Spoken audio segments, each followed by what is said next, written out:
Hai, assalamualaikum semuanya. Kembali lagi di Muslimah Pejuang Dapur. Apa kabar kalian hari ini? Semoga selalu dalam keadaan sehat, dalam keadaan semangat, juga optimis. Jadi untuk kalian yang sedang sakit, semoga segera sembuh teman-teman. Yang sedang galau, semoga segera ketemu jalan keluarnya. Oke, jangan lupa untuk kalian yang ketemu video ini, jangan lupa di subscribe, jangan lupa dikasih like dan dikasih komen. Oke, jadi hari ini aku nggak masak. Masak maksudnya untuk konten, enggak. Eh, apa namanya, sebentar lagi juga seperti biasa aku akan live dagang teman-teman, karena dagang itu 99% rezekinya ada di sana gitu loh. Maksudnya sumber rezeki, kan Allah pernah menyebutkan seperti itu, dan mungkin apa yang aku rasakan pun seperti itu gitu loh. Jadi untuk hari ini aku kasih kalian sedikit motivasi tentang perjuangan apa ya, meraih kemenangan. Belum menang, tapi ya kita harus menang kayak gitu loh teman-teman. Jadi hari ini seperti biasa, kemarin masih ada yang bertanya kayak gini, "Hai Kak, udah berapa lama tinggal di Bogor?" kayak gitu kan. Jadi aku tuh udah lama lah ya, dari S1, dari udah berapa tahun lah. Jadi sebenarnya mualafnya itu udah nggak dianggap mualaf lagi karena udah lama kayak gitu. Jadi hari ini aku mau menyampaikan sedikit apa namanya, semoga bermanfaat. Mungkin ini ringan, mudah-mudahan gampang dicerna sama teman-teman semuanya. Jadi untuk pertama kali kenapa aku bisa kan banyak yang nanya bagaimana merubah sesuatu, merubah diri maksudnya. Kan dulunya itu nggak pakai khimar, nggak pakai kerudung, nggak pakai gamis gitu kan, jilbab gitu, nggak pakai kaos kaki, terus ya nggak menutup aurat. Jadi aku itu kan bener-bener dari nol banget nih, karena kan untuk kalian yang sudah nonton video saya sebelum-sebelumnya, ya saya kan apa namanya, pendatang baru nih di umat Islam kayak gitu, masuk Islam kayak gitu. Jadi merubah total dari bener-bener, kan kalau agama lain tidak pakai menutup aurat kayak gini gitu teman-teman. Jadi merubahnya itu banyak banget hambatannya gitu. Pertama mungkin dari segi, kalau hati bener-bener udah siap, karena emang masuk Islam itu kan nggak boleh ragu-ragu, harus 100% teman-teman. Jadi kalau untuk aku waktu itu mungkin agak kagetnya itu pertama kali pakai kerudung itu, ini kali ya, panas awalnya. Jadi rasanya itu gerah, panas banget. Terus ya hal yang lumrah ya dari orang yang nggak pernah pakai kerudung, nggak pernah pakai jilbab, nggak pernah pakai kaos kaki, tiba-tiba langsung jelek gitu. Karena menurut aku setelah kita tahu, setelah kita memahami satu hadis bahwa tugas seorang wanita dalam Islam itu adalah menutup aurat, ya aku langsung laksanakan kayak gitu loh teman-teman. Jadi nggak mikir dulu, kalau aku tipenya kayak gitu. Jadi semenjak aku udah masuk Islam, jadi pas aku tahu ada hadisnya dan itu sahih, dan itu emang adalah kewajiban seorang muslimah kayak gitu, ya udah aku nggak mikir apa namanya ini itu, karena emang pengen 100% jadi umat Islam kayak gitu. Jadi hamba Allah kayak gitu loh teman-teman. Jadi apa ya, mungkin itu pertama gerah. Terus kedua, belum terbiasa kan ya, belum terbiasa. Kadang-kadang nih suka lupa kayak gitu. Itulah awal-awal apa namanya, berhijrah itu kan berawal dari apa namanya, kita harus membiasakan diri gitu. Kalau nggak terbiasa akan agak ribet. Tapi kalau dalam hati kita sudah 100%, insya Allah tidak akan ribet. Jadi tidak akan merasa berat, tidak akan merasa terbebani, karena ya tugas kita ini tuh dari Allah loh, ya enggak. Tugas dari guru aja, dari dosen aja, dari orang tua kita kerjakan. Kenapa dari Tuhan nggak kita kerjakan, yang menciptakan kita kayak gitu. Jadi ada banyak yang namanya hijrah itu, ada banyak di dalamnya apa ya, proses untuk mengubah seseorang tadi. Jadi teman-teman, kalau hijrah itu kalau kalian benar-benar sudah yakin dalam hati, lakukan kayak gitu. Jadi jangan itulah salah pergaulan juga nggak baik juga ya, karena itu akan mempengaruhi kita udah niat nih 50%, tapi karena teman kita bilang ya udahlah, semua juga akan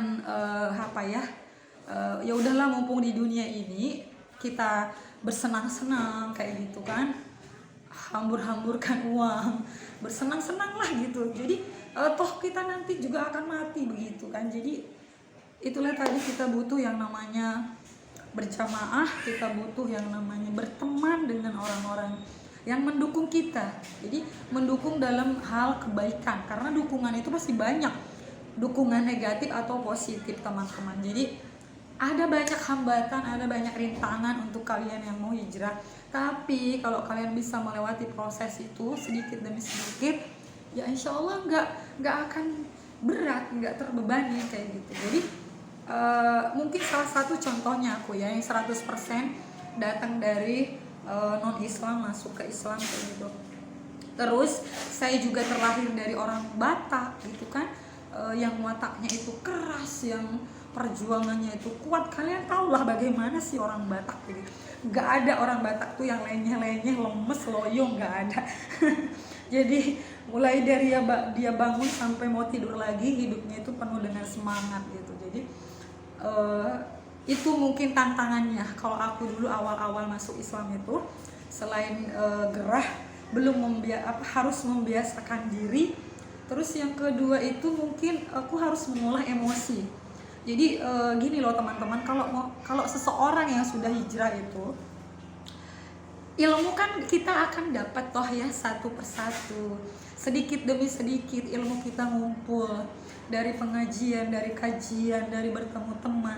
Itu maknanya kita itu beruntungnya kita ada di tengah-tengah orang yang baik tadi gitu. Jadi ada banyak yang mendukung kita gitu, yang mendorong kita, mensupport kita jadi lebih baik. Jadi namun apakah orang yang pendosa tadi harus kita jauhi? Enggak juga. Jadi maksudnya ketika kamu sudah kuat, kamu sudah mantul nih, udah mantep nih ilmunya, ya kita harus deketin juga dong yang pendosa tadi. Saya juga pendosa ya, enggak, pendosa yang paling luar biasa dulu, karena kan aku bukan salah satu umat Islam dulu. Kalau sekarang kan aku bagian dari umat Islam kayak gitu. Jadi teman-teman, banyak yang harus kita rubah proses untuk hijrah tadi, mulai dari emosi, mulai dari cara kita berbicara, bersikap, berakhlak, ada banyak lah.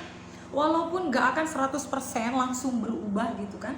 Terus ada banyak cara kita berpikir, cara kita meraih tujuan, cara kita beribadah, cara kita ke orang tua kayak gimana, cara kita ke suami kayak gimana.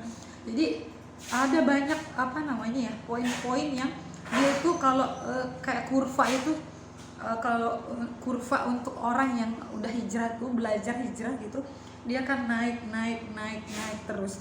Kayak gimana caranya supaya kurva itu tadi naik terus? Ya kamu butuh yang namanya teman, kamu butuh yang namanya jamaah, kamu butuh yang namanya keluarga yang ngedukung, ya kan, suami yang ngedukung, teman yang ngedukung.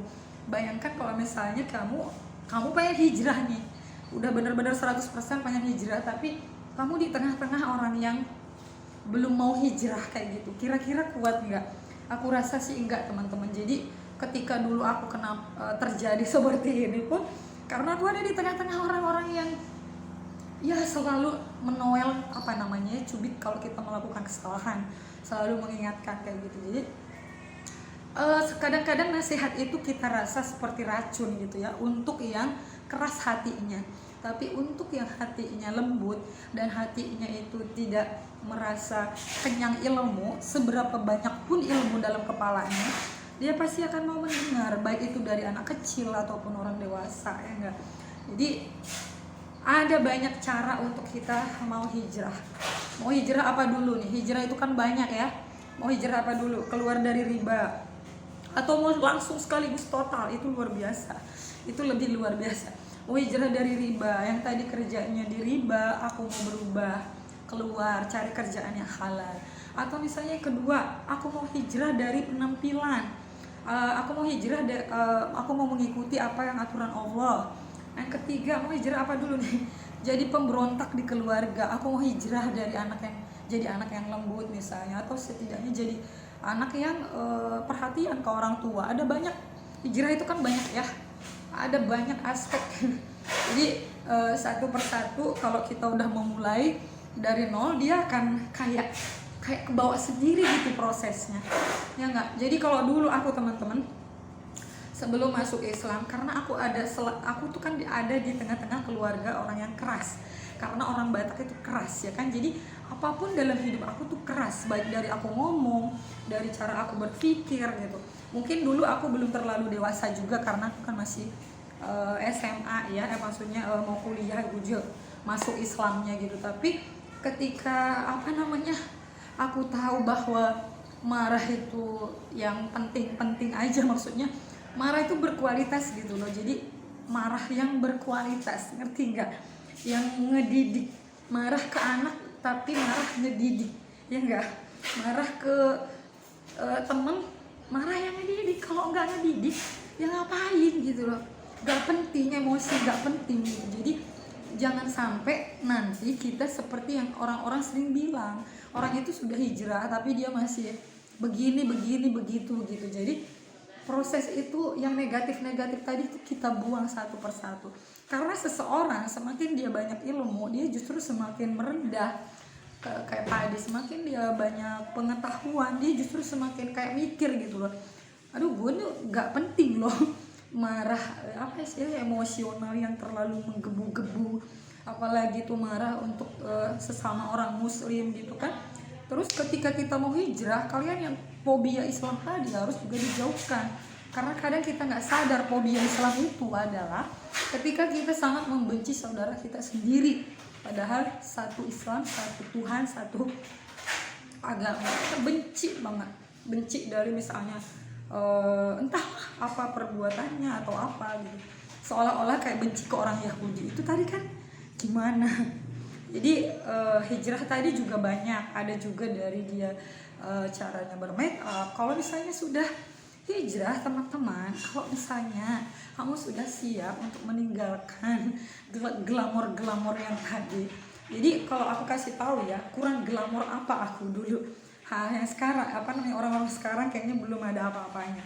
Tapi menurut pandangan aku, kalau kamu udah keluar dari lumpur mau menjadi mutiara, ya bersihkan semua gitu lumpur-lumpur yang ada di mutiara tadi. Mulai dari emosi yang gak penting, harus marah yang berkualitas, marah seperti Rasulullah, marahnya itu semua nasihat, marahnya itu semua apa istilahnya, ngerangkul kayak gitu. Jadi ada banyak cara. Contoh misalnya, jadi kalau kita udah mulai hijrah nih, makanya kita harus ada di tengah-tengah orang baik tadi kayak gitu, teman-teman. Ada yang mengarahkan.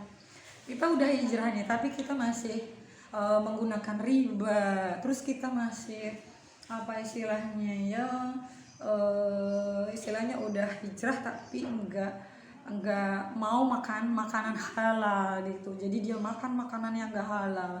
Terus atau misalnya yang selanjutnya juga dia belum paham nih apa aja yang ditutupin di seluruh badan seorang wanita kayak gitu. Jadi contoh misalnya seseorang yang sudah hijrah harusnya meninggalkan yang namanya make up, teman-teman. Jadi aku kadang juga bingung juga sih ngelihat orang yang sudah hijrah, kerudungnya panjang masih pakai make up, bulu mata, alis, apalah segala macam, udah kayak pelangi semua gitu. Jadi apa ya, kayak semacam percuma gitu loh, teman-teman. Karena kecantikan wanita itu dari pembawaanmu sendiri. Kecantikan perempuan dan kecerdasan perempuan itu ada di dalam hati kita masing-masing. Jadi bukan dilihat dari make upnya, seberapa tebal alisnya. Terus kalau misalnya kita udah hijrah juga, udah belajarnya menutup aurat, udahlah gak usah pakai yang bling-bling, pakai lensa, matanya tidak bermasalah, pakai lensa warna-warni, itu boleh nggak kan? Sebenarnya nggak gitu, pakai bling-bling apalah di sini. Jadi masih pakai alis yang tebal, terus masih pakai lipstick segala macam, eyeshadow. Jadi teman-teman, mungkin kita semua wanita punya versi masing-masing untuk memikirkan tentang dirinya. Ada juga kan yang dia tipe, ngapain aku hijrah, nanti aku tidak terlihat cantik lagi. Nah itu beda ya. Atau ada juga yang berpikir, ya aku harus hijrah melindungi diriku, ya kan. Selagi sekarang misalnya kalian masih belum menikah gitu kan, ya Allah juga mempersiapkan di sana jodoh yang insya Allah ngejaga dirinya. Bayangin, jadi jodoh itu kan cerminan kita. Kalau hari ini kita nggak menjaga diri, kita terlalu mudah untuk disentuh gitu kan, belum halal gitu, ya di sana pun jodoh kita kayak gitu. Dia sedang bermain-main juga dengan pasangannya yang bukan halalnya kayak gitu. Jadi persiapkan diri sebelum menikah kayak gitu teman-teman. Jadi nggak jadi benar juga sih apa yang kita lakukan ketika kita masih gadis gitu kan, kayaknya percis kayak gitu jodoh kita gitu. Jadi jangan khawatir kalian untuk berjalan menuju tujuan itu emang susah. Kita akan melewati lembah dan bukit, ada banyak proses. Untuk hijrah itu pasti kamu dicemooh, kamu akan dibilang sok suci, Allah kamu dulu juga kayak gini bla bla bla bla bla bla ya enggak. Jadi lagi-lagi kita pasti disudutkan, tapi tunjukkan kepada orang tua, tunjukkan kepada keluarga, kepada orang lain, kepada teman-teman bahwa kamu tuh sungguh-sungguh gitu loh, nggak setengah-setengah kayak gitu. Jadi jangan sampai kita udah hijrah masih bling-bling, masih membuat tergoda laki-laki ketika kita lewat, masih wangi semerbak, merangsang laki-laki untuk jadi berpikir sesuatu kayak gitu. Jadi ada cara pelan-pelan kita untuk melewati itu. Jadi untuk kalian jangan pernah putus asa ketika banyak bulian ketika kamu mau hijrah. Jangan putus asa ketika kamu dapet cacian ketika kamu menuju hijrah, karena emang surga itu kan gak murah teman-teman, mahal. Jadi jadilah wanita yang mahal juga, jangan jadi wanita yang murah kayak gitu. Kalau aku sih kayak gitu ya, maksudnya selama kita masih maksudnya untuk kalian yang masih gadis, toh jodoh kita kan sudah ditentukan, ya kan, sudah